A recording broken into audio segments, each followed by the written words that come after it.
Hello guys, welcome to this new vlog. So guys, આજે આપણે જવાનું છે મહાદેવના મંદિરે ગલતેશ્વર, જ્યાં બિરાજમાન છે સાક્ષાત મહાદેવ. તો ચલો મિત્રો, તમને પણ મહાદેવના દર્શન કરાવીએ અને મળીએ હવે આગળ વિડીયોમાં. તમે વ્લોગમાં લાસ્ટ સુધી બન્યા રહેજો. તો ચલો મિત્રો, હવે વધીએ વિડીયોમાં આગળ.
હવે ગલતેશ્વરથી દર્શન કરીને અમે નીકળી ગયા પાર્થ વોટરફોલ, જ્યાં અમારો પ્લાન હતો નાહવાનો, પણ થયું એવું કે બીજા કપડાં લાવ્યા નહોતા, એટલે નાહવાનો પ્લાન કેન્સલ થયો.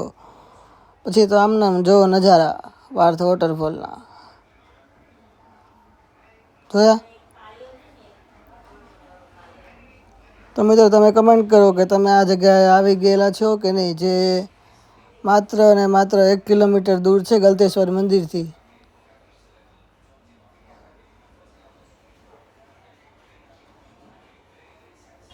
જો મિત્રો, આ છે ખાડો અને આ છે મારો ભાઈબંધ, જેને જાવું હતું દેડકાની સાથે નાહવા, પણ અમે કીધું ચાલ નીકળ, હવે નીકળવું છે આપણે.